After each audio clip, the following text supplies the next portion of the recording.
Ladies and gentlemen, Jim Nowakowski here from Interline Creative Group, ready to present to a packed-filled audience. We're really glad you're going to spend the next hour with us. We got some exciting research to show you. So let me start by sharing my screen and show you what we're going to do here. Okay. This presentation is brought to you by Interline Creative Group, but it's based on research done by Accountability Information Management, which is our sister research company, on what people really want in their homes. A few housekeeping details. There's a question box, there's a chat box. We'll be monitoring your questions. We'll have time at the end for questions, so please put them in there while we're talking. I've been giving this presentation, I gave it last time at the ASID in Charlotte live, and it was so popular I've given it a few more other times. And I brought it back because times change. So this course has been approved by the AIA. We're an AIA provider, so some of you are looking for credits. We have a variety of people in the audience. I'm going to welcome you in a moment. But there's architects, interior designers, real estate agents. There's actually manufacturers and retailers in the audience. We're glad you're here. Some of you want the credit, some of you don't want the credit, but that's okay. IDCEC also approved this course. If you're an interior designer with the ASID or IIDA, this is the IDCEC combining those design associations for approval on this. And of course, it's approved by the NKBA, which is the Kitchen and Bath Association. We're also providers for there. So I would like to welcome you. What we're going to be doing today, again, questions are there. If you have questions, put them in the question box. We'll answer them. This is designed for today's economy, recovering economy. They say we're recovering the economy, although you hear talk of recession all the time. But it's a recovering economy since COVID hit, since actually the 09 depression hit, it's been recovering. And things fluctuate so much that it's important to keep our feet grounded. We want to really stay grounded in what we do and what we think. So this course was designed to focus on the results of research directly to homeowners. Now, why homeowners? Well, everybody researches homeowners, designers, builders, blah, blah, blah, blah, blah. What you want to do is get as many pieces of research together in order to align your coordinates. We're going to talk about coordinates in a moment. But basically, this is from the horse's mouth. This is what people told accountability that they want in their home. We're going to talk about that.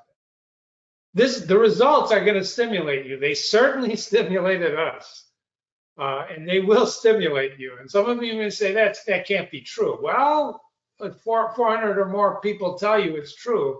Something's going on here. So what we're going to do is review what homeowners want in their homes, what they have in their homes, and we're going to try to recognize what they're telling us in relationship on how to build our businesses. You're all in business. You're all great business people.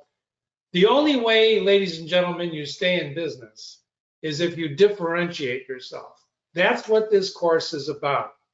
I asked you when you registered, for example, what is the room, what makes remodeling what are your clients asking you to do in a home, remodel or whatever?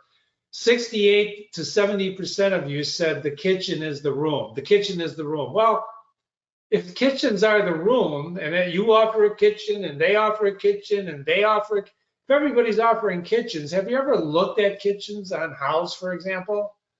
I mean, if you've seen 10, you've seen them all. There's only variations on a theme.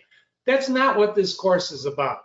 You can go anywhere and look at beautiful kitchens, and everybody has a kitchen, theoretically, right? That's not what this course is about. We're going to look at rooms. One person said, interestingly, entire home would be the best. Of course, isn't that interesting? The entire home is what you focus on, which is another holistic point of view. Welcome. A lot of people here are Gmailers, AOL.com, Comcast.com, so I don't know who you are except by your name, but these are the companies that we were able to identify. So I'd like to take a moment and welcome you and tell you that the next hour I'm going to try to stimulate your thinking. So please use the question box, because this homeowner of ours comes in all sorts of different sizes and shapes, and he lives everywhere. Well, Jim, did you focus on the South or the North or the East or the West? And that's important too, because people who live in different parts of the country, they focus on different things. I have a Colorado associate who runs a very, very great software company that tracks legislation. She moved to the UK, had a dual citizenship created, and now she's moving over to Alaska. They're gonna build their home in Alaska. Well, from Colorado to Alaska, that's one trip. And Colorado might be close in terms of temperature to Alaska, but if you go to the UK to Alaska, that's a big, big difference. So where you are in the United States in this survey will depend on a lot of what you want, or will it? That's the question you got to keep in mind. Everybody said, 70% said, the kitchen is the place. Well, everybody has a kitchen, but kitchens are different in different parts of the country, aren't they? Let's take a moment to look at what AIM survey told us, because one of the things that you do as creative people, and you're all creative, is you listen.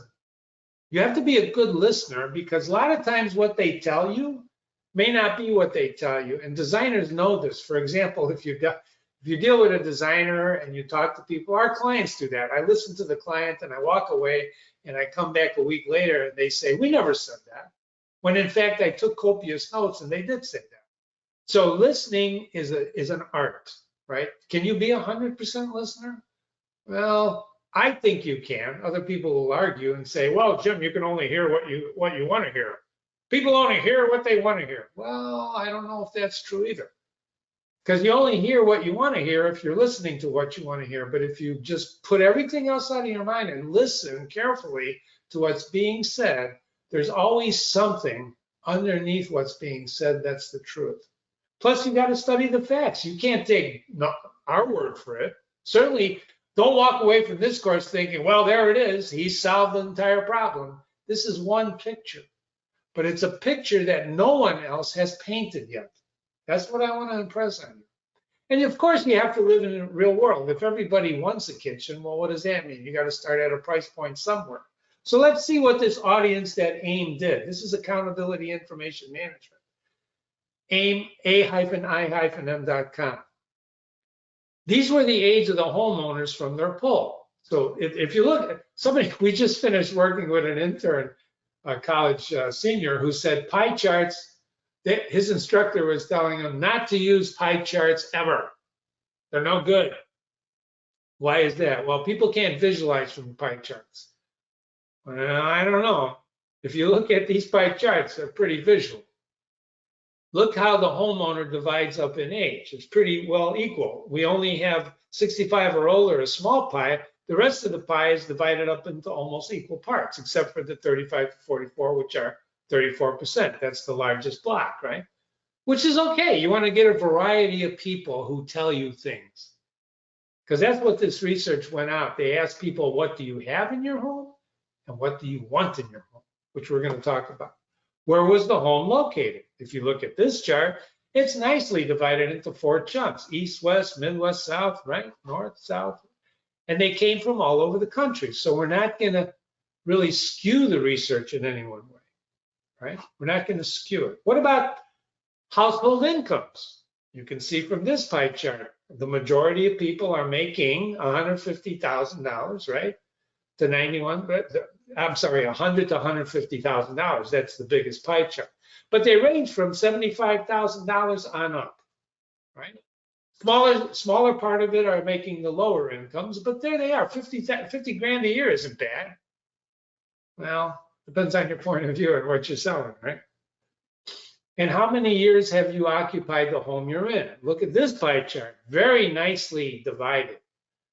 From over 20 years, 15% of that pie, 6 to 10 years, et cetera. So these people, very few of them are new homeowners. A lot of them have been in here for a while. You know as well as I do, when you move into a home, it's new, you got to refresh it, you got to change it, and then after you refresh it, you get, and people are continually changing it, adding it, right? But we're talking about the rooms in a home, the rooms in a home. One last chart is how many people still have a mortgage. If you watch what's going on in the news today, you can see after the COVID hit the mortgage and they started, playing with the money, the mortgage rates went out of sight. and then that road, then all of a sudden they're there, you can buy a home, then you can't buy a home. It gets very confusing. In that confusion lies opportunity. There's never been confusion without opportunity. And while only a small piece of this pie really don't have a mortgage, the rest of them do have a mortgage. So trading that house up or down is going to be important to them, as well as trading that house in different parts of the country. When you factor in all of this stuff, if you were to ask anybody what they want in a home, or if you ask them anything, the next minute they're going to tell you something else. If you've ever been in a car accident or saw a car accident, and you ask the person, you ask 10 people what happened, you're going to get 10 different, slightly different variations. Why?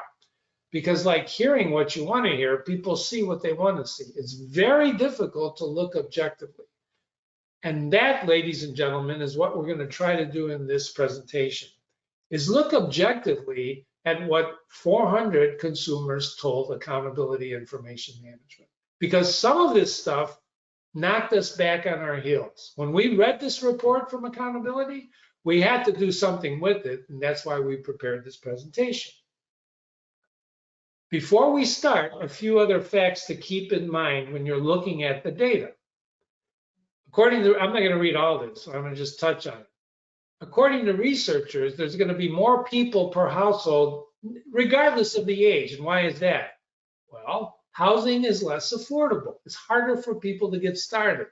Not only that, with all the disruption coming in with people, there's going to be more people being packed into homes than ever before.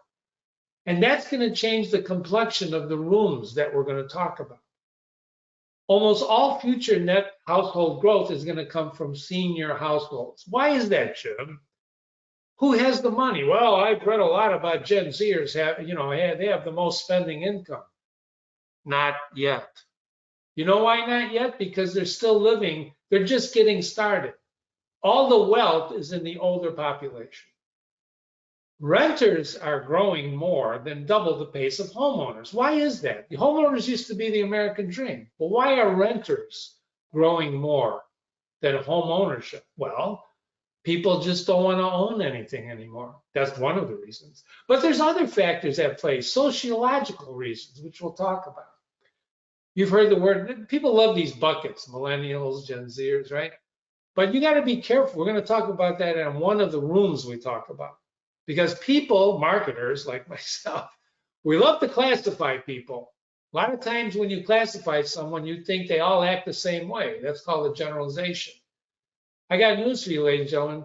You can't do that anymore. You cannot do that anymore because in the old days, you may have been able to do that, but even then it was dangerous when you generalize. Why? Because people are individuals. They don't act the way you think they're going to act. People, this is going to shock you, right? People aren't rational.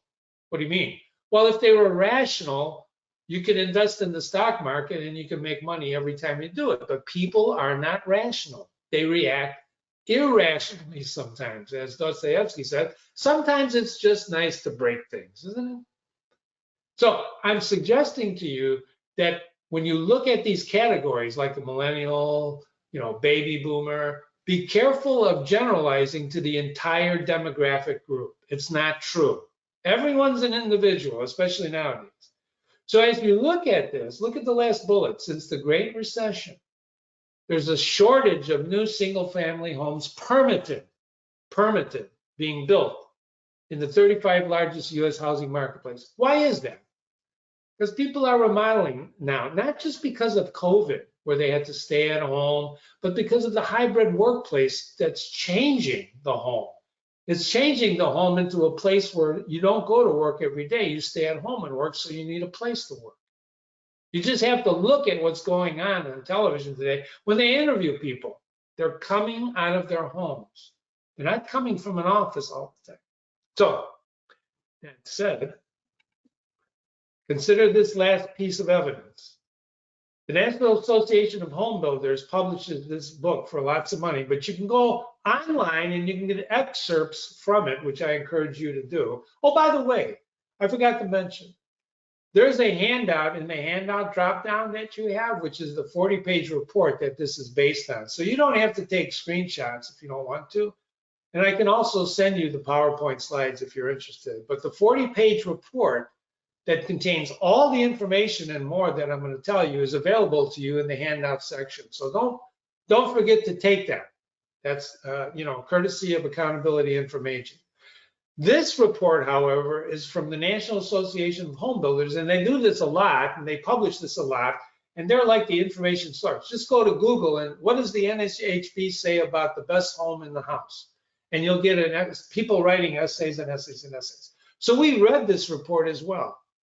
And what you're going to hear in here in this presentation is some contradictory evidence. In other words, we're not saying that what the NAHB says is incorrect. We're just saying that's not what our homeowners told us, what our 400 homeowners. Now, these people are builders, so they're doing the builder audience, what the builders told them. And the builders are based on what consumers, their customers, which are the consumers, right? Accountability went to the consumer directly and asked them, what do you want in your home? What do you have in your home? What do you really want in your dream home?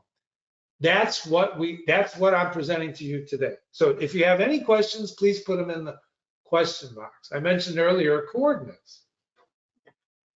If you're in a room without windows and you're falling through space, there's no windows, ladies and gentlemen, you don't know you're falling because you have no reference point. You don't know you're moving.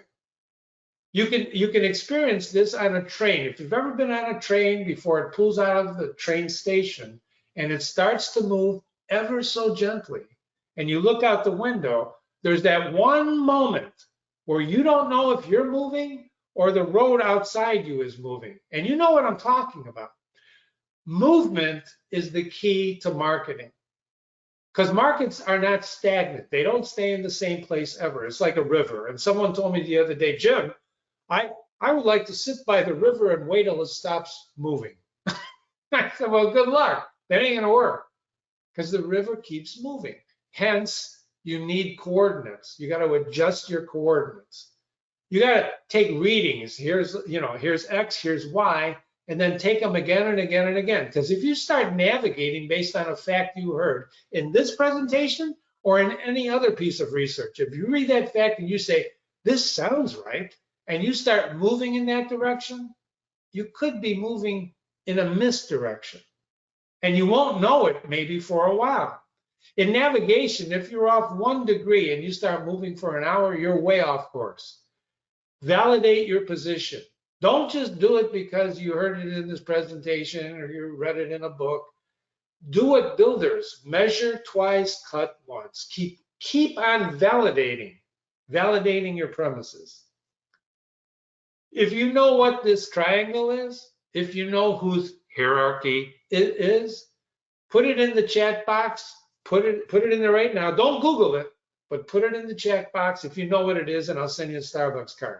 I'm going to wait two minutes. No, I'm going to wait 1, 2, 3. Okay, time's up. Maslow's hierarchy of needs. Abraham Maslow was a psychologist. This is his hierarchy of needs. It's very famous. Some people poo-poo it nowadays, but it's not. It's actually the truth. If you look from the bottom upward, you have physiological needs you have to satisfy before you can go up. In other words, you have to eat. You need to eat. If you don't eat, you're dead. You're going to die, right? So you need these physiological things, right? You need to stay, right? You need safety as the next one. If you don't feel safe, if you've got to worry about walking out of your home and getting shot, you're going to think very differently. You're going to think very differently. So you have to feel safe. You've got to eat, you've got to feel safe, and you got to feel like you belong somewhere, right? This whole hierarchy of needs up to self-actualization, which means you are living not for you, but for others, is a really important thing because today's buzzwords, comfort, wellness, and efficiency, are based on these needs. You cannot name anything that's comfort fits into this Maslow's hierarchy. Anything wellness fits into the hierarchy. This hierarchy has served me well throughout my career, and it should serve you well, because every room in the house has to belong, has to fit in somewhere. Kitchen, well, that's the place to eat, but yet I want it to be comfortable, right? Safety, I want a security system, which, by the way, we've asked people in this survey. So, like, what you think is the most important room when it comes to these characteristics, comfort, wellness. What is the most important room? And how does the room change over time? I asked you that. You said the kitchen, which is great. One person from the entire audience said utility rooms are increasingly being asked for special treatment. Whoever said that, I know who you are.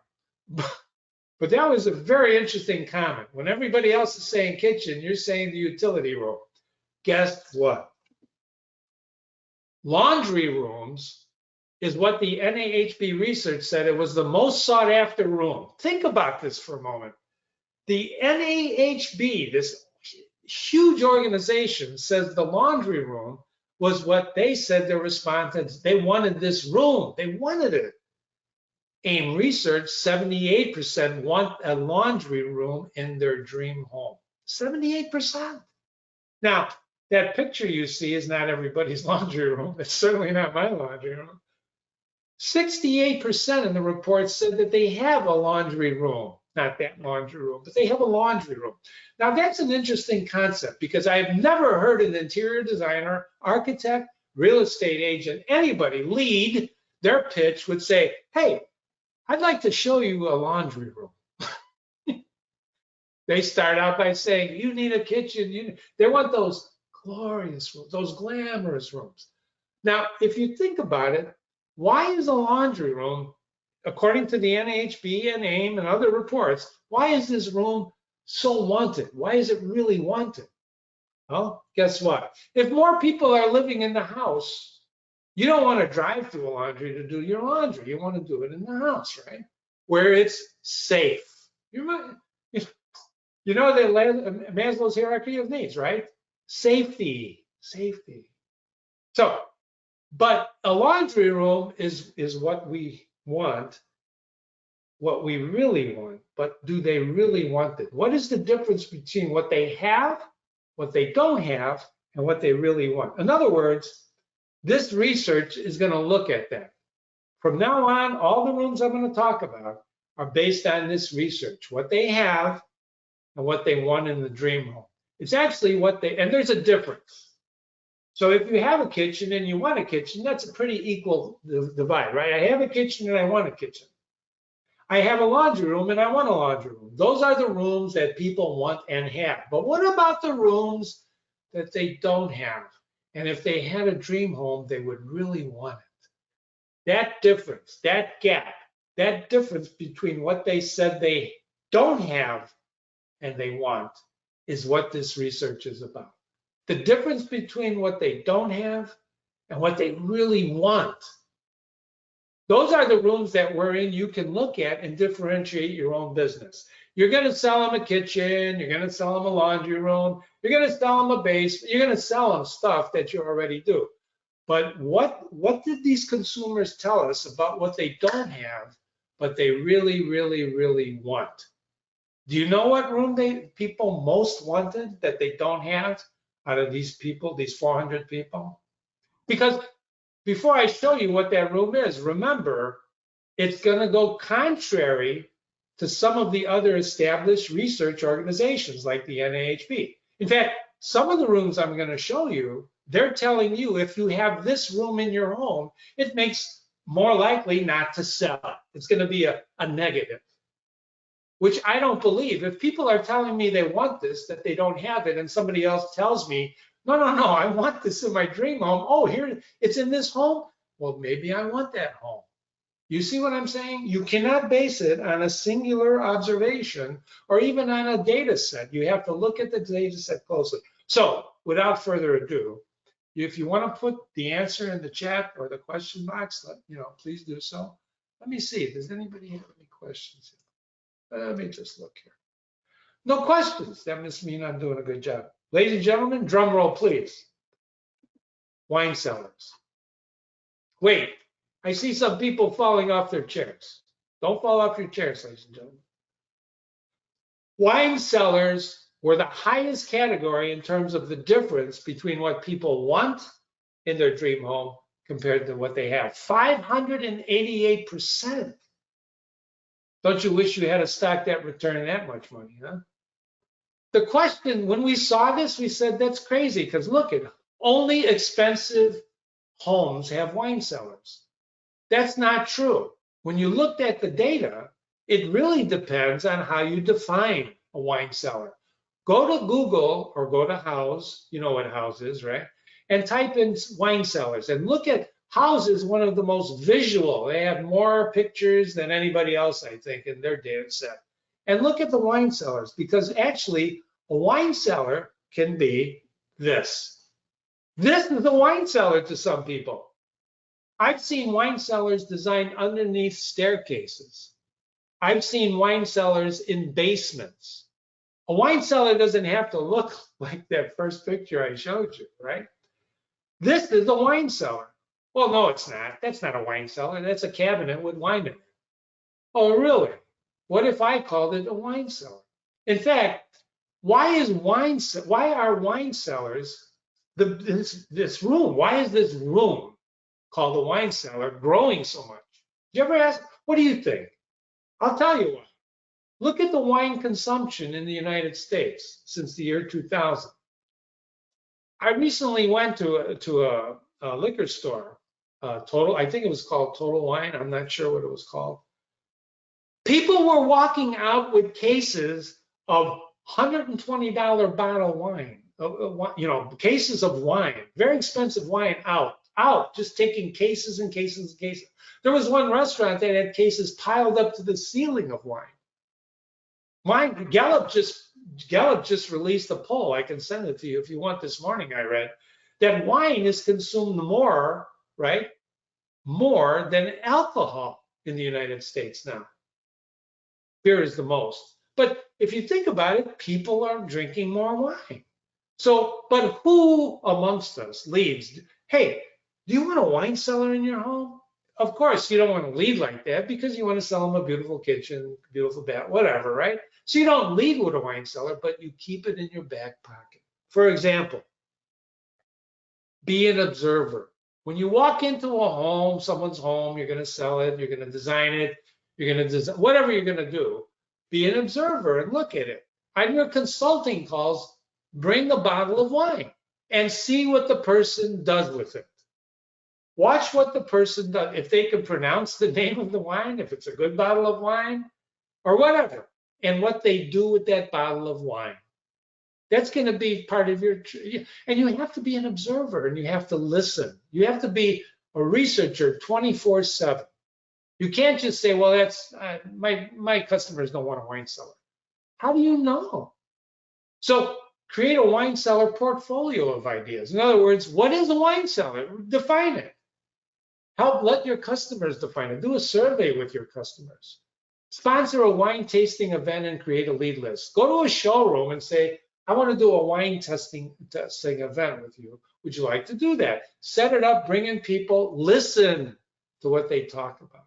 Ladies and gentlemen, if you start listening to conversations, I'm not saying be a peeper, but listen, overhearing conversations, real conversations, when people don't know you're really, really listening, is an amazing tell. It tells you volumes. It speaks volumes, especially when people don't know, or in fact do know. Because if people know you're listening, they'll tell you things because they know you're listening. You know what I'm talking about. Tap a real estate agent and hold a discussion group. Have you thought of that? Bring in real estate agents together and say, what are people want in the rooms? You don't have to lead with wine cellars, but this is the room in the accountability research that was had the highest gap, 588%. Any questions? I don't see any questions. That's all right. I'm doing pretty good. Outdoor kitchen was the next highest category between what people had and what they really wanted in the dream room. In other words, in their dream home, they wanted it, but they didn't have it in their home. This was the second highest, 490% difference in these consumers that wanted it. Now, according to the NAHB research, is strongly rejected by 31% of buyers. In other words, according to that research I showed you before, the NAHB is saying 31% do not want an outdoor kitchen. But then, of course, COVID hit. Now, if you're in the north, do you want an outdoor kitchen? Living in Illinois, I barbecued in 20 below zero weather. I'm telling you right now, I didn't have an outdoor kitchen, but I had a barbecue, which was my outdoor kitchen. It was a gas barbecue. And I would shovel a path for that barbecue in wintertime and barbecue outside. That was my outdoor kitchen. Because again, you got to define what an outdoor kitchen is. Is it just a Weber grill? Is it a gas bed barbecue? Or is it one of these rooms in the more climate areas? But again, when I'm telling you to think about these concepts, these rooms, well, Jim, an outdoor kitchen isn't a room. Well, isn't it? Of course it is. You put a bench by your grill, you got an outdoor kitchen. NAHB produced this, why outdoor kitchens are so popular. Even though their research says they're not, they produced this. Outdoor kitchens have quickly moved from being reserved for higher custom homes to becoming a mainstream. Of course they have. Who doesn't like the outdoors? Who does not like the outdoors? So be an observer. Always be an observer. Well, Jim, I'm only going to the store. Well, be an observer. Watch what people buy, how they buy what they talk about when they buy it. The arguments that they get into with the cash register attendant. I was at Home Depot the other day, and this person's just ripping and wants to see the manager, and the manager comes out, and this person just rips the manager, rips him apart over nothing. The manager not only stood there and took it, but placated the person, let the person vent, and then simply said, well, let's just fix this for you. You see? So what did I observe? Why is that important? Because that's dealing with anxiety. And everybody has anxiety. When you go to a Home Depot or a Lowe's, watch what people do. You know, there's a concept called secret shoppers, where major companies pay people to go in and do exactly what I'm telling you to do.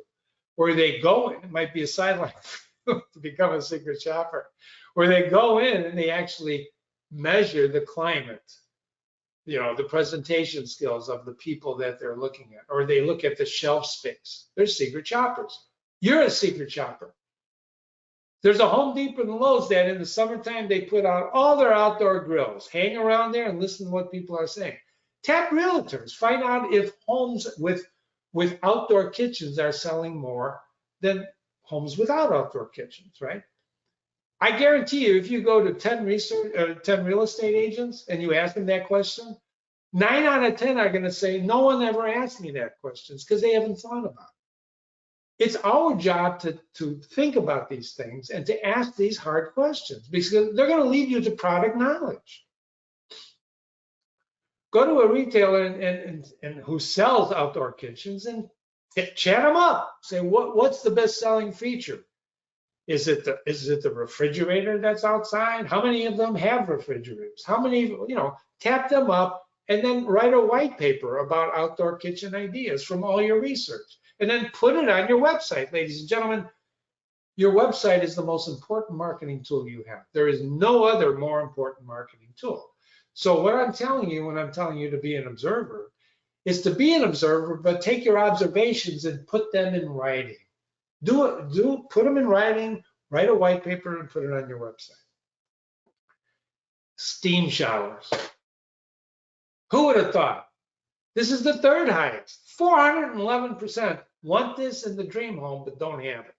411%. Now you may think, well, this is obviously for those high-end $1 million homes, right? 500,000 and more, or whatever. That's not true. Look at the second bullet. None of the 40,000 square foot homes said that they had a steam shower, but 32% wanted one. That's a third of them. They didn't have it, but they wanted one. The want. Early in my career, I learned there's a big difference between needing and wanting. I was at the High Point Market. with one of the greatest salesmen I've ever met in my life, Don Tickle. And as we were walking into this one level of an 8-story building, and if you've ever been at the High Point Market, I know many of you have probably if you're an interior designer, it makes the Chicago Mart, which is it's a nice neocon as hell there. It makes that Mart look putrid, like a petty, farmhouse, because High Point Market is an entire city full of showroom buildings. You can find anything you want. So as Don Tickle and I walked in, Don was carrying his roller case that you carry on an airplane because he's an older guy. I couldn't keep up with the guy. And as you walk in and you see these fabrics and tchotchkes and statues and furniture, and it's amazing if you've ever been there. The first time I saw it, I was like floored, right? He stops suddenly, he stops short, turns around, and he says to me with a gleam in his eye, "Do you see anything you need?"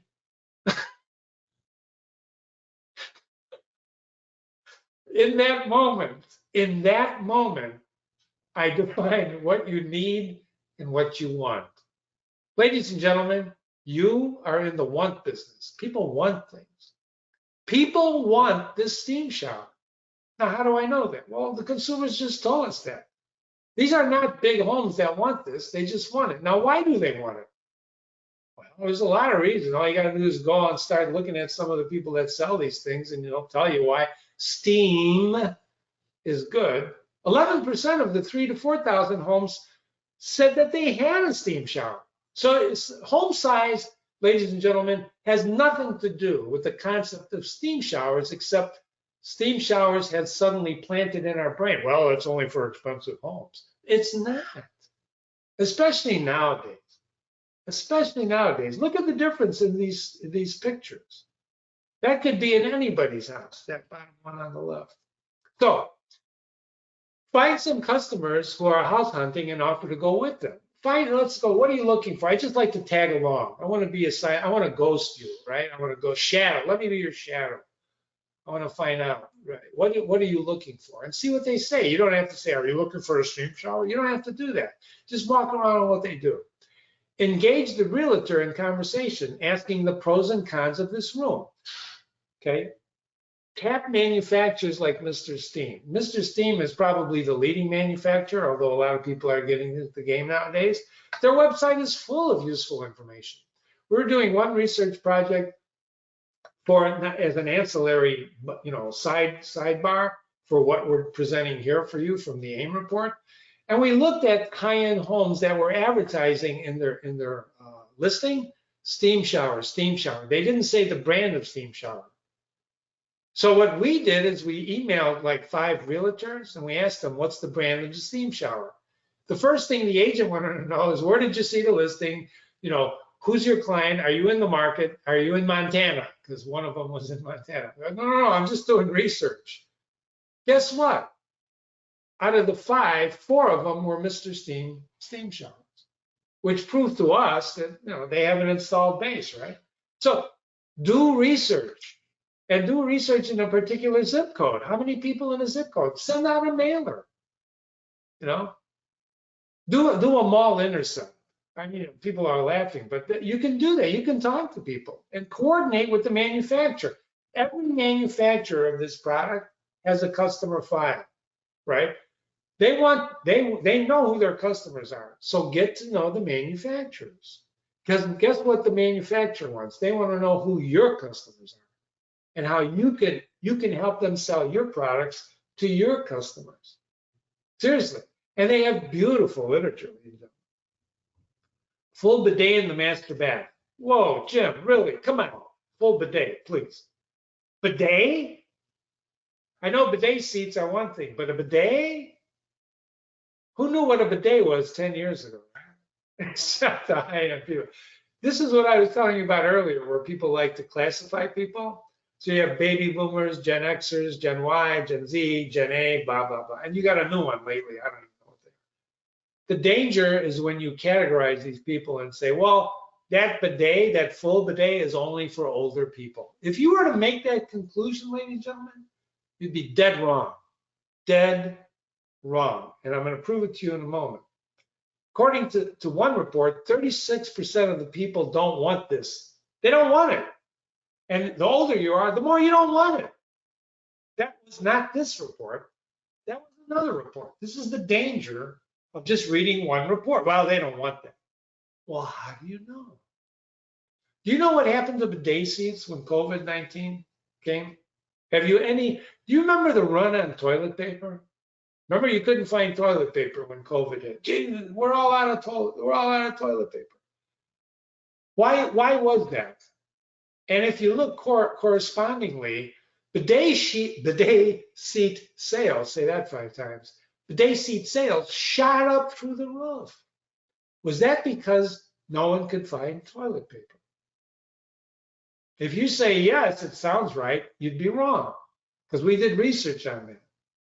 The main reason bidet seat sales shot through the roof is because people wanted to be clean, hygienic, safe. Remember that Maslow hierarchy.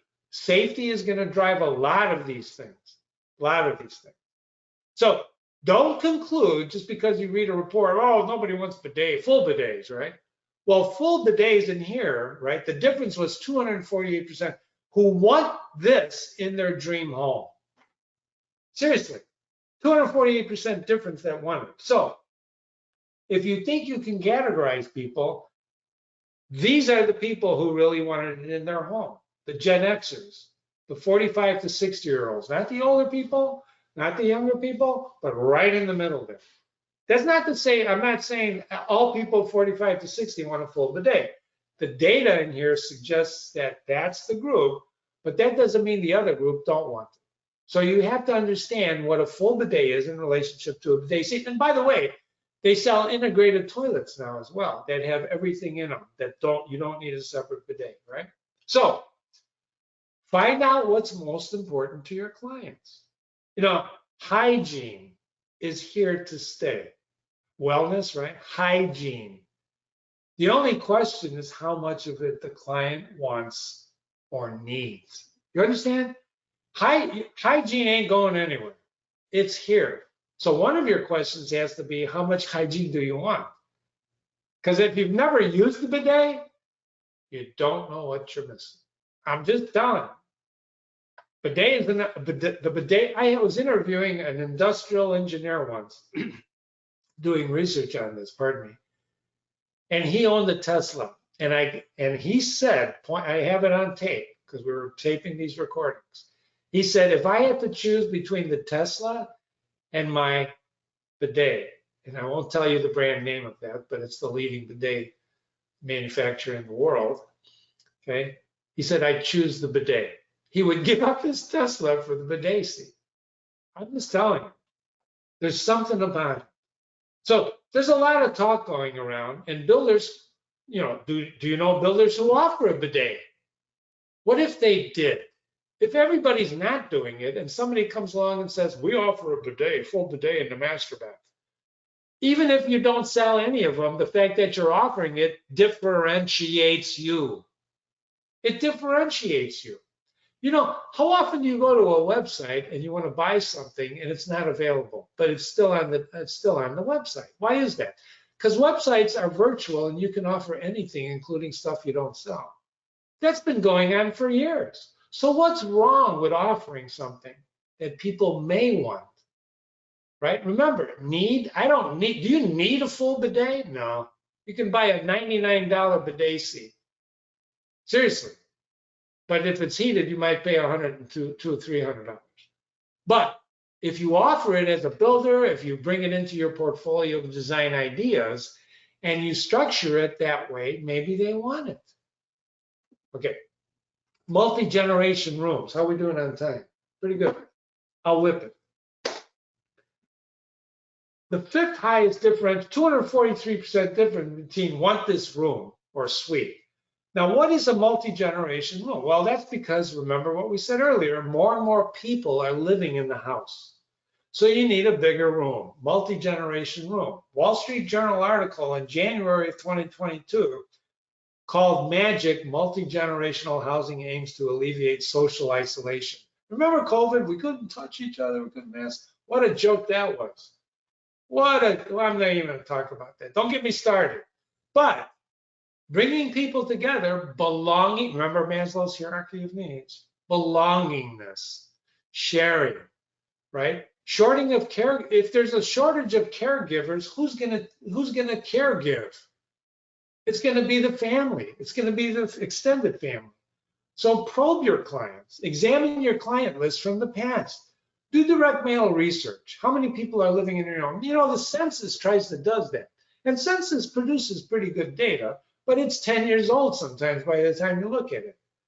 So create a position paper and talk to the local news. Publish it on your website, get people to publish it, and talk about it. And all you got to do is go to a shopping mall, right? Go to a grocery store and watch what people are putting in their carts. Be an observer. I told you, be an observer. If you want, go to Costco. I don't care where you go.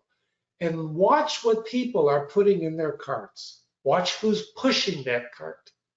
And ask yourself, who are these people? Are they multi-generational or what's in that cart? Why are they putting it in that cart? Why is that thing in their cart?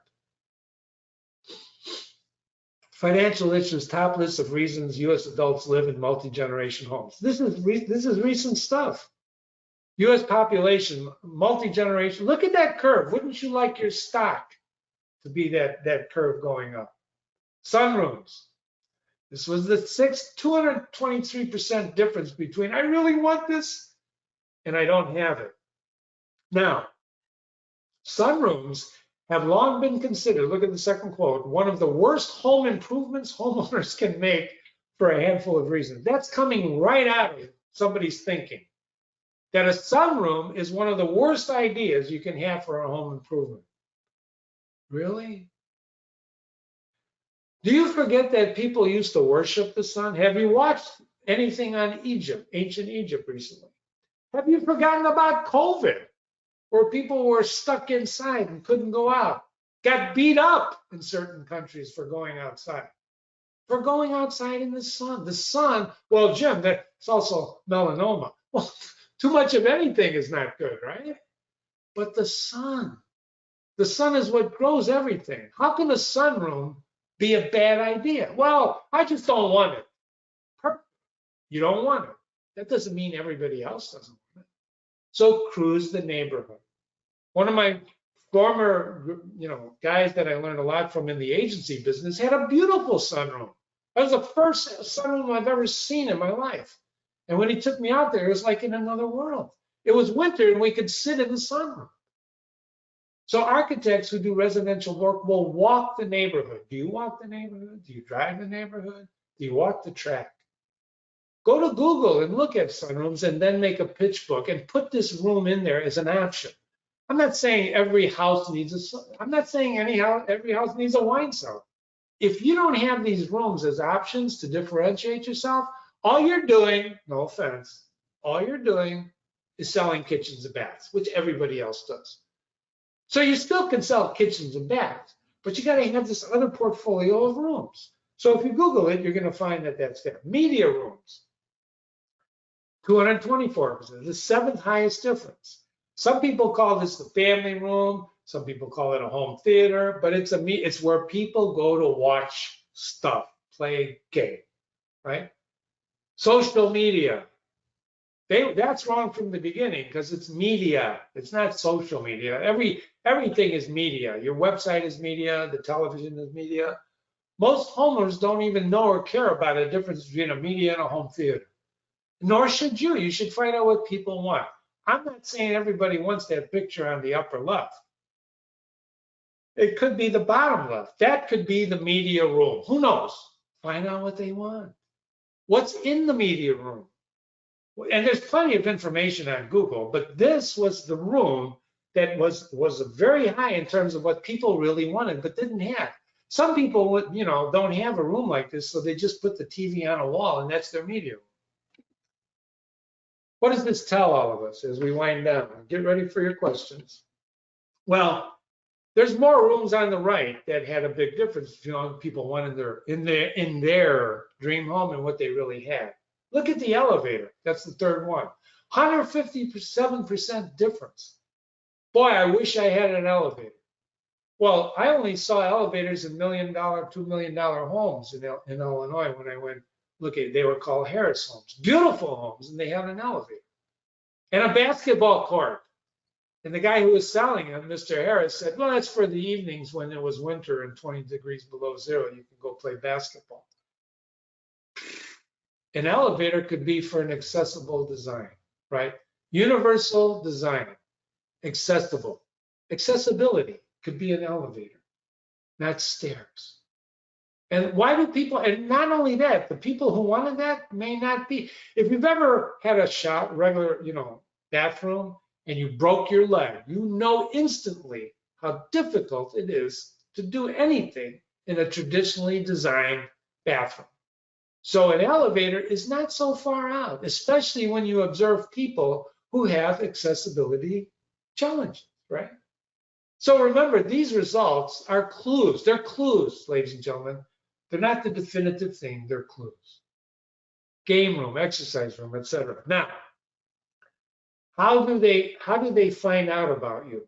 Well, reviews. This is how they find out about builders, but guess what? This is how they find out about you, about architects, designers, showrooms. Reviews, they interview you. Somebody, you might get a call to be interviewed. I was on a podcast yesterday, interviewed by a video guy who does video storytelling. It was a great interview. Retailers, references. This is how people find you. That's why you have to be everywhere. Unfortunately, we are beyond the 2-3 channel network today. There's all these channels. You should have been on my webinar last week about social media. So I went too fast. So designers' do's and don'ts. Study the responses you get. And then remember, as a bonus, just download that handbook. It's 40 pages, lots of reading, but everything I said and more. One of the things you'll see in there is appendix number 3. These are verbatim comments from consumers, okay, who like living in their homes. They're telling us why they like living in their homes. Why do I offer this appendix? Well, I told AIM, I said, I got to offer this appendix because this is right from their mouth. This will help you create your pitch. Look at some of the words they use. I love everything about the home I have. Everything, everything, everything. So if you started your website, you're going to love everything about the house I designed for you. You're halfway there. These are clues to copywriting. These are clues for how to structure your pitch, right? These are clues. Another thing you'll have is appendix 4, what they did not like. And you're going to look at these lists and you're going to see some of the same things you saw on the other list. Why?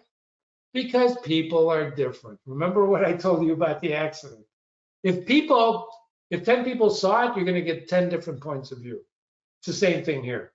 Some people like the age of their home, other people don't, et cetera, et cetera, et cetera. So use these words in that handout to structure your pitch. And if you need help, just let me know. Okay, we've got 323, that's good. 323, this is good. We've got questions. This is great. Hold on. Let me get this question bar here. Okay. Looks like the wrong handout was loaded for this. I better check that. Oh, you're right. It's the wrong handout. I'm so sorry.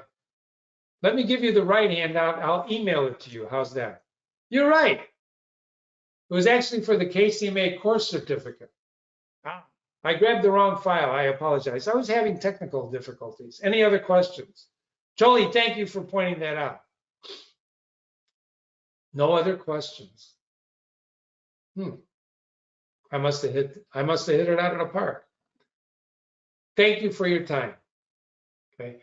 If you have any questions, I'm going to do this too. Before I shut down the webinar, I'm going to try to load the right handout in there. And if not, I apologize for that, but I will send you that handout. Thanks for looking at that and trying to download it.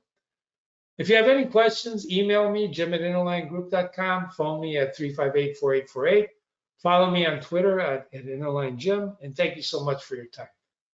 We've got some other questions that came in. Thank you for attending. I've got a lot of good thank yous.